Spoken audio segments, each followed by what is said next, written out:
Hi friends, ಇವತ್ತಿನ vlog ಈಗ start ಮಾಡ್ತಾ ಇದ್ದೀನಿ. ನೋಡಿ, ತೋಟಕ್ಕೆ ಬಂದಿದ್ದೀವಿ.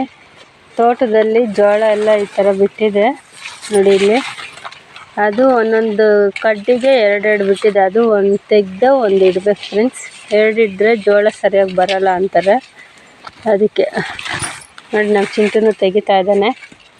ಇಬ್ಬರು ಬಂದಿದ್ದೀವಿ ತೋಟಕ್ಕೆ. ಬನ್ನಿ ತೋರಿಸ್ತೀನಿ ಯಾವ ಥರ ಇರುತ್ತೆ ಅಂತ.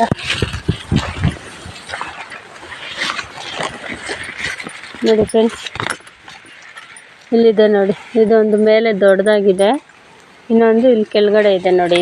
ಇದು ಈ ಥರ ಇರೋದನ್ನು ತೆಗ್ದಾಕ್ಬೇಕು.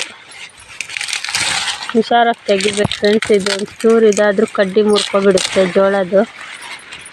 ಈ ಥರ ತೆಗೆದು ಎಲ್ಲ ಕ್ಲೀನ್ ಮಾಡೋಕ್ಕೆ ಅಂತ ತೋಟಕ್ಕೆ ಬಂದಿದ್ದೀವಿ ಫ್ರೆಂಡ್ಸ್ ಇವತ್ತು. ನೋಡಿ, ಜೋಳ ಎಲ್ಲ ಚೆನ್ನಾಗಿ ಬಿಟ್ಟಿದೆ. ಅದು ಒಂದು ಕಡ್ಡಿಗೆ ಎರಡೆರಡು ಬಂದರೆ ಚೆನ್ನಾಗಿ ಕಾಯಿ ಆಗಲ್ಲ ಅಂದ್ಬಿಟ್ಟು ಒಂದೊಂದು ಕಿತ್ತಾಕ್ತಾ ಇದ್ದೀವಿ.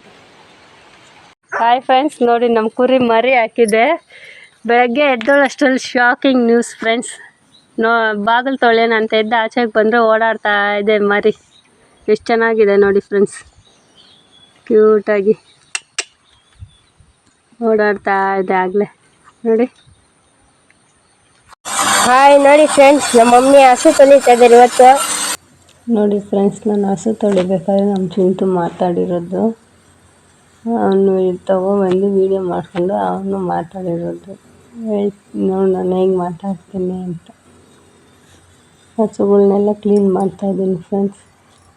ಡೈಲಿ ಒಂದೊಂದು ಹಸು ತೊಳೆಯೋದು, ಒಂದೇ ಸಲ ಎಲ್ಲ ತೊಳೆಯೋಕ್ಕಾಗಲ್ಲ ಅಂತ ಹೇಳಿ ಡೈಲಿ ಒಂದು ನೀರಿಟ್ಟು ಹಾಗೆ ತೊಳೆದು ಕಟ್ಟಾಕೋದು ಫ್ರೆಂಡ್ಸ್. ಸಣ್ಣಿರೋದ್ರಿಂದ ತೊಳೆಯೋಕೆ ಆರಾಮಾಗಿರುತ್ತೆ. ಅಂದರೆ ಜಾಸ್ತಿ ಏನಾದರೂ ಗಲೀಜಾದರೆ ಸ್ವಲ್ಪ ಬ್ರಷ್ ಎತ್ಕೊಂಡು ಉಜ್ಕೋಬೇಕು, ಇಲ್ಲಾಂದರೆ ಪೈಪಲ್ಲೇ ಕ್ಲೀನ್ ಆಗುತ್ತೆ ಫ್ರೆಂಡ್ಸ್.